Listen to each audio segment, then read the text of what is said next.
किसान भाइयों, ये जो वीडियो मैं बना रहा हूँ ये बहुत ही मुख्य एक बात मैं आपसे आज बात करने जा रहा हूँ। और मैं सभी किसान भाइयों से एक बात कहूंगा कि ये वीडियो थोड़ा सा लंबा होने वाला है, बहुत जरूरी जानकारी है। और इसको हम कृपया करके जब हमारे पास खाली समय हो, अगर आपके पास इस समय खाली समय नहीं है तो कृपया करके चाहे आप इसको बाद में देख लीजिएगा, लेकिन इस वीडियो को कृपया करके पूरा देखिए। देखिए, कई अब बात पिछले साल भी रही और इस बार भी एक ही तरह के जो ज्यादातर सवाल आ रहे हैं कि डॉक्टर साहब कोई ऐसी चीज बता दीजिए जिससे कि हमारे गन्ने का उत्पादन बहुत ज्यादा बढ़ जाए। मैं यहाँ पे आपसे ये कहना चाहूंगा कि अगर आपका अब सवाल ये हो जाए कि डॉक्टर साहब हम ऐसी क्या क्या चीजें करें कि जिससे हमारा उत्पादन बढ़ जाए, तो उसी से ही हमारा उत्पादन बढ़ेगा। कारण क्या है किसान भाइयों, देखिए, होने को तो ब्राजील के बाद भारतवर्ष का दूसरा नंबर आता है गन्ना उत्पादन में। बहुत अच्छी बात है, हमें सोच के अच्छा भी लगता है। जो हमारे मुख्य उत्पादक राज्य हैं वो उत्तर प्रदेश तो है ही है, इसके अलावा ये कर्नाटक है, बिहार भी है, महाराष्ट्र भी है। और अगर हम इसकी बात करते हैं कि कितना किया जा रहा है, करीब करीब 45 से 50 लाख हेक्टेयर क्षेत्रफल में प्रतिवर्ष भारत में इसकी खेती की जा रही है। अब बात कर ले हैं इसकी उत्पादकता की। उत्पादकता में आप सुनिए कि करीब करीब 70 टन प्रति हेक्टेयर का इसकी उत्पादकता इसमें स्थिर रूप से औसत में बता रहा हूं। और इसका मतलब कहीं ना कहीं आता है 60-65 कुंटल का जो हम गन्ना निकाल रहे हैं बीघे का। तो उस हिसाब से 700 750 की बात करें तो इतनी आ रही है हमारी। एक औसत की बात कर रहा हूं, ये वेरी कर रहा है, अलग अलग हो रहा है। और अगर हम बात करें केवल उत्तर प्रदेश की, तो 41% क्षेत्रफल में केवल उत्तर प्रदेश में ही, जो पूरे भारतवर्ष का है, खेती की जा रही है। अब उत्पादकता की अगर हम बात कर रहे हैं किसान भाइयों, तो देखिए उत्पादकता में कितना अंतर है। विदेशों की उत्पादकता आगे आगे तो हम कहीं ठहर ही नहीं रहे। उत्पादकता का मतलब है कि एरिया, क्षेत्रफल तो आपका 5 ही बीघे का है, लेकिन हमारे 5 बीघे में हम निकाल रहे हैं 1 हेक्टेयर में 12.5 बीघे में हम लोग तो निकाल रहे हैं 70 टन प्रति हेक्टेयर, और वो हमसे दुगने भी पहुंच गए हैं। अब इस बात को हम गलत इसलिए नहीं मान सकते, हम अपने अलग अलग राज्यों को ही देख लें। महाराष्ट्र में उत्पादकता हमसे ज्यादा है, यहाँ कम है। और हम खासकर बात कर रहा हूं अपनी इसकी, उत्तर प्रदेश की। अब इसको भी छोड़ दीजिए, अलग अलग जिलों में भी कम है। इनको भी छोड़ दीजिए तो अलग अलग गांवों में भी कम है, और गांवों में भी एक एक परिवार में भी कम है। किसी के खेत में कोई ज्यादा उपज आ रही है और किसी के में कम आ रही है। तो इसका क्या मतलब समझा जाए? इसका मतलब समझा जाए कि जो किसान भाई ज्यादा उत्पादन ले रहा है तो उसके करने के तरीके में अंतर है। ज्यादा सामान, ज्यादा पैसा खर्च करने से वो उत्पादन ज्यादा अच्छा ले रहा है, ये आप बात ध्यान से बिल्कुल निकाल दीजिए। तो इसके लिए मुझसे अगर कोई पूछे, आज का वीडियो इसलिए खास है कि अगर कोई मुझसे पूछे कि भाई गन्ने का उत्पादन डॉक्टर साहब क्या बढ़ाएं, कैसे बढ़ा दें, हम क्या क्या ऐसा अपनाएं, तो बहुत ज्यादा कंफ्यूज होने की जरूरत नहीं है। इस फसल को जब जो काम चाहिए, जब जो सामान चाहिए, देखिए इंपॉर्टेंट बात कर रहा हूं, जब जो सामान चाहिए, ज्यादा की बात नहीं कर रहा हूं। तो इसी तरीके से अभी मैंने कुछ पिछले वीडियोस में आपसे 2-3 बात करी जो मैं अपनी जानकारी के हिसाब से समझता हूं कि इनसे उत्पादन बढ़ेगा। तो सबसे पहले तो खेत की तैयारी इतनी इंपॉर्टेंट है। जब आपने जिस साल पेड़ी काटी है तो उसके बाद मैंने जिक्र भी किया था कि मिट्टी पलट हल से या किसी किसी जो है आप किसी मशीन से बहुत अच्छी तरीके से मिट्टी को पलटना होगा। उसके बाद उसकी जो रूटर से या कल्टीवेटर से, हैरों से, बहरहाल खेत में ढेले ना रहे, बिल्कुल भुरभुरी मिट्टी बन जाए। पहली बात मैंने कही थी, वही मैं अब कह रहा हूं। गोबर की खाद को समय से 20-21 दिन पहले फैलाने की बात मैंने करी थी, और वो गोबर की खाद हो, सड़ा हुआ गोबर ना हो। इसके बाद तीसरी बात आ गई बीज की। भाई बीज ही तो बोने जा रहे हैं, उत्पादन कैसे बढ़ेगा? बीज में ही तो आंख है, आंख ही फूटेंगी तभी बनेगा। तो बीज में 3 बातें जब तक आप नहीं इंश्योर करेंगे, नहीं जानेंगे अच्छे खेत से जिसपे बीमारी ना हो, उसमें से बीज ले लिया गया है। साथ ही साथ उसमें जो आंखें हैं वो स्वस्थ होंगी, तभी तो उसमें से आंखें फूटेंगी। ये सारी बात। और तीसरी बात बीज शोधन का, उसका भी वीडियो उपलब्ध है। अब इसके बाद 70% एक तरफ और 30% में सारे काम, वो है गन्ने में पोषण प्रबंधन, यानी कि पोषक तत्वों का समय से जिस समय चाहिए और जितने चाहिए। अगर इसकी हमें जानकारी नहीं है तो निश्चित तौर पे हम कुछ ही डालते रहें। तो क्यों, जैसे कि हमारी मानसिकता क्या है कि अभी सवाल आ रहे हैं, डॉक्टर साहब हमें ये बता दो कि अब जैसे गन्ने के खूड़ों में हम कितना सामान डाल दें डॉक्टर साहब, थायोमेथोक्साम और डीएपी और यूरिया और ह्यूमिक एसिड और माइकोराइजा। नहीं नहीं, बिल्कुल नहीं। मेरा मकसद आप कहने का सुनिए कि हम ये नाइट्रोजन, फास्फोरस, पोटाश, तीन हमारे मुख्य पोषक तत्व हैं। जैसे कि एक छोटे बच्चे के लिए दाल रोटी सब्जी, तो हमें सबको पता है कि बच्चे को जिस चीज की जब जरूरत है, जितनी जरूरत है उसको देंगे तो उसका विकास अच्छा होगा। ऐसे ही बिल्कुल जिस दिन हम ये समझ लेंगे खेती में नाइट्रोजन, फास्फोरस, पोटाश, इस वीडियो में मैं केवल 3 मुख्य पोषक तत्वों की बात करूंगा, नहीं तो शायद हमारे कुछ किसान भाई कहने लग जाएंगे कि बहुत ही लंबा वीडियो बना दिया डॉक्टर साहब आपने, और इतनी बातें करके हमें बात समझ भी नहीं आएगी। लेकिन नाइट्रोजन, फास्फोरस, पोटाश, भले ही वीडियो लंबा हो, आप समझिए क्या रोल है, क्यों चाहिए, कब चाहिए, कितना चाहिए। देखिए, सबसे पहले बात कर लेते हैं जो अहम भूमिका जिसकी, सबसे पहले नाइट्रोजन की। यानी कि नाइट्रोजन को दिमाग में बात आती है तो आती है बात यूरिया की। देखिए, नाइट्रोजन शुरुआती अवस्था में 90 दिन तक इसका सबसे अहम रोल है। लोग कहते हैं हमारे गन्ने पतले हो जाते हैं। देखिए, पतले क्यों हो जाते हैं? क्योंकि शुरुआत में पत्ती बढ़ाने के लिए, वानस्पतिक वृद्धि करने के लिए, कल्ले निकालने के लिए इसका रोल आएगा। अगर यही नहीं होगा तो बाद में गन्ने कैसे बनेंगे? मोटाई की बात तो बाद में होगी ना। तो गन्ने इसकी कमी से हल्के हो जाते हैं, छोटे रह जाते हैं, कमजोर रह जाते हैं। तो इसकी कमी अगर होगी तो ऐसे में आगे चल के इसका नुकसान हो जाएगा आपको, क्योंकि जो समय था शुरू के 90 दिन, उसमें हमने अगर ठीक से पौधे का विकास नहीं कर पाए, वहां कहीं चूक गए, अगर 10 दिन के लिए, 8 दिन के लिए पीलापन आ गया और वो रह गया, और जो क्लोरोफिल प्लांट में बना नहीं, तो सूर्य के प्रकाश में क्लोरोफिल की कमी में पौधा खाना ही नहीं बनाएगा, पत्तियां कमजोर हो जाएंगी। और उस 10, 15, 20 दिन भी अगर पूरे इस 90 दिन के अंतराल में हम चूक गए, नाइट्रोजन की कमी आ गई, तो हमारा गन्ना अच्छा नहीं बनेगा, उपज में कमी आ जाएगी। तो इसका ध्यान शुरू में पक्का रखना है। कितनी क्या मात्रा देनी है मैं बताऊंगा, लेकिन शुरू के अब जैसे हम इसकी नाइट्रोजन की बात करते हैं तो हमारे दिमाग में बात आती है सीधे सीधे यूरिया की। यूरिया बिल्कुल ठीक है, मैं यूरिया के खिलाफ नहीं हूं, लेकिन यूरिया को किसान भाइयों, हमको जितना भी उसको देना है उसको स्प्लिट डोजेस में देना है, तोड़ के देना है हमको।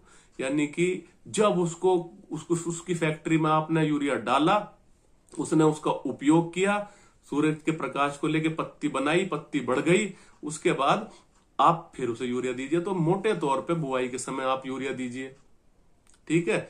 बुआई के समय देने के बाद, जैसे मान लिया, एक छोटी सी बात मैं आपको बता रहा हूं, वो हो सकता है अलग अलग हो जाए कि डाई के साथ दें आप, तो 25-30 किलो यूरिया अगर आप जो रख रहे हैं तब भी कोई दिक्कत नहीं है 1 एकड़ का।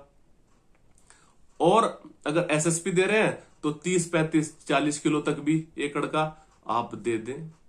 मैं फिर आपको दोहरा रहा हूं, अगर आप जो है डाई का उपयोग कर रहे हैं, डीएपी का उपयोग कर रहे हैं, तो मान लिया आपने ऐसा काम किया कि 50 किलो या 60 किलो डीएपी आपने प्रति एकड़ डाली, यानी कि 1 बीघे में 10 किलो, 10 किलो को मैं तो कह रहा हूं 12 किलो तक भी ले जाओ, तो उसको आप इस्तेमाल कर लीजिए। तो तब आपने यूरिया डाई के साथ है, क्योंकि डाई के साथ भी कुछ यूरिया चला जाएगा, तो आपने 25 किलो यूरिया ले लिया बुआई पे, कोई दिक्कत नहीं है। तो बहरहाल मैं अब इसकी बात कर रहा हूं आगे, ये तो बात मैंने यूरिया की।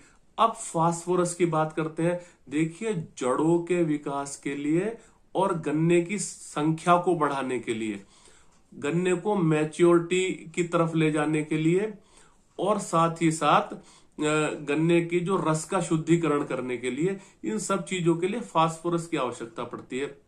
फास्फोरस का मतलब जैसे मैंने अभी बात की थी डीएपी की या एसएसपी की।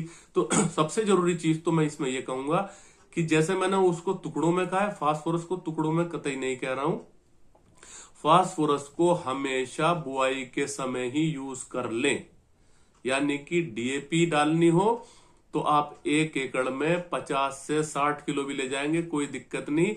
बीज के नीचे डालें, बीज डालने के बाद डीएपी ना डालें, क्योंकि जहां डीएपी के 3-4 दाने अगर कहीं आंख पे बैठ गए तो क्या होगा? वैसे ही हम 3 आंख का जैसे टुकड़ा बो रहे हैं तो एक आंख तो नीचे ही चली जाती है, 2 आंख मान लिया ऊपर आ गई, जो नीचे की आंख तो वैसे भी हमारी बेकारी है। तो अगर हमारी डीएपी नीचे पड़ी हुई है और उसके संपर्क में अगर दाने आएंगे डीएपी के, तो कोई दिक्कत नहीं है। डीएपी अगर आप उसी समय डालें, क्योंकि डीएपी जो जड़ों के पास हमें पहुंचानी पड़ती है। और अगर हम बात कर लें एसएसपी की, तो इसका भी आप कंपैरिजन क्या है सुन लीजिए। कोई बहुत बड़े किसान भाई कंफ्यूज होता है, डीएपी डाल रहे हैं एसएसपी, डीएपी डाल रहे हैं तो उसका 2.5 गुना, यानी कि 1 कट्टा अगर आप डीएपी का यूज कर रहे हैं 1 एकड़ में, तो एसएसपी का 2.5 कट्टा यूज करेंगे। तो क्या होगा, उसको उतनी फास्फोरस मिल जाएगी, साथ में कैल्शियम और सल्फर अलग से मिल जाएगा। तो अगर आप सल्फर खेत में अपने आप पहुंचा रहे हैं और कैल्शियम अपने आप पहुंचा रहे हैं, जैसे कि बीच बीच में हम कैल्शियम नाइट्रेट खाद का उपयोग कर लेते हैं जब फसल थोड़ी बड़ी होती है, तो हम अगर उसमें कैल्शियम पहुंचा देंगे, तो चाहे आप डीएपी से ही कर लीजिए। बहरहाल 1 कट्टा डीएपी तो 2.5 कट्टे एसएसपी करने, अगर डीएपी को हटा रहे हैं तो। और कैल्शियम और सल्फर जो नहीं मिल रहा है वो आप जो है अलग से डालना है, तो दोनों में से कोई भी कर लेते हैं। वैसे एसएसपी की संस्तुति मैं करता हूं, डीएपी नहीं कर रहे हो तो एसएसपी आप कर सकते हो। तो इसको हम करेंगे, इसको 1 टाइम देंगे, चाहे एसएसपी हो चाहे डीएपी, बुआई के समय ही। अब बात आई है जो हमारी पोटाश की, तो पोटाश का भी आप जो है इस्तेमाल अगर आप करने नहीं रहे अपनी फसल में, तो आपको मैं बता दूं, गन्ने के विकास के लिए, जो उस गन्ने में कीड़े और बीमारियों से लड़ना है, जो गन्ने में शर्करा शुगर बनानी है और शुगर बढ़ानी है और उसको स्टोर करके रखना है, जो कहते हैं कि फोके पड़ जाते हैं, फोके एक तरीके से और भी पड़ते हैं, एक रोग है, उसके बारे में मैं भविष्य में बात करूंगा, विल्टिंग की, सूखन रोग की। लेकिन और जो फोके पड़ जाते हैं उनमें माल नहीं बनता गन्ने में, वो पोटाश की कमी होती है। तो पोटाश की भी मैं आपको एक जो बताऊं, पोटाश ये नहीं कि आप अगर आप बुआई पे सोच रहे हो कि 4 कट्टे डाल दो, नहीं, पोटाश की भी नाइट्रोजन की तरह ही पौधे के बढ़वार में भी रोल है उसका, और पत्तों को अगर उसकी कमी होगी तो पीला भी करेगा। तो ऐसी हालातों में पोटाश भी फैक्ट्री की तरह ही काम करता है। जब आप उसको बुआई पे दें, 25 किलो का दे दीजिए, कोई दिक्कत नहीं, 25-30 किलो दे दीजिए 1 एकड़ का। और उसके बाद खड़ी फसल में एक सीधा सा फार्मूला बना लीजिए, खड़ी फसल में 30 दिन पे, 60 दिन पे, 90 दिन पे यूरिया और पोटाश दोनों साथ ही दे दें टुकड़ों में। जैसे मैंने आपको बताया है कि बुआई के समय यूरिया और पोटाश दे दें, और उसके बाद आप जो है 30 दिन पे, 60 दिन पे, 90 दिन पे यूरिया और पोटाश साथ दे दें। और थोड़ा सा अगर कर सके, मेहनत का काम है, लेकिन जब आप ये देंगे यूरिया और पोटाश, उसके बाद थोड़ी थोड़ी अगर मिट्टी चढ़ा देंगे ना, तो जो ये हमारा जो हास होता है, जो हमारी वेस्टेज होती है वातावरण में नाइट्रोजन डाल के, वो नहीं होगी, तो ज्यादा अच्छी तरीके से पौधे को मिलेगी।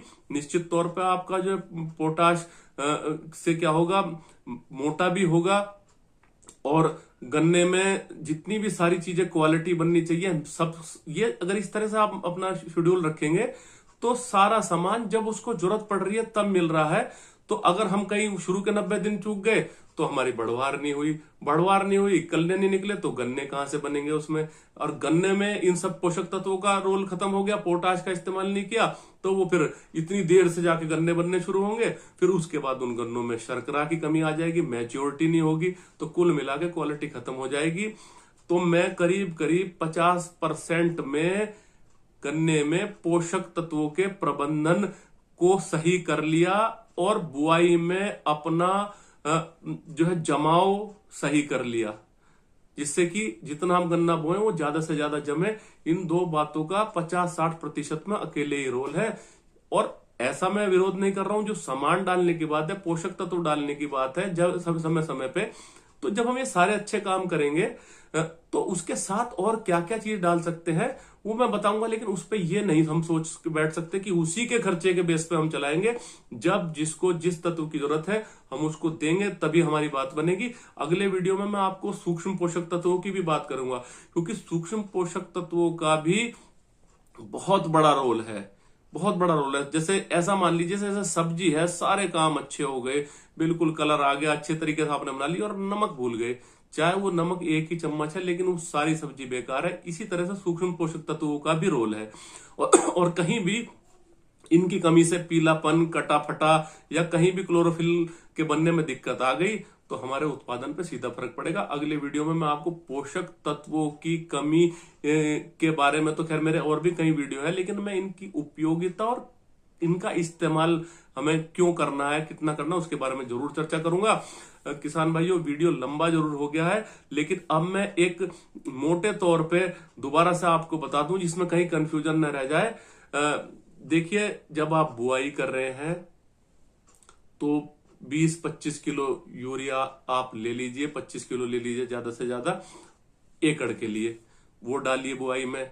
और डीएपी अगर आप डाल रहे हैं तो डीएपी आप 1 कट्टा डाल सकते हैं यूरिया के साथ, कोई दिक्कत नहीं है। 1 कट्टा 1 एकड़ में डाल दीजिए। जैसे मैंने आपको बताया, पोटाश आधा कट्टा ले लीजिए 25 किलो का, ये बुआई में डाल लीजिए। अगर आप एसएसपी कर रहे हैं तो एसएसपी डीएपी हटा रहे हैं तो एसएसपी आप ले लीजिए 2.5 कट्टे ले लीजिए, और यूरिया जो है उसके साथ थोड़ा सा बढ़ा लीजिए, यानी कि 40 किलो तक ले लीजिए। और साथ में पोटाश तो आधा कट्टा डालना ही डालना है।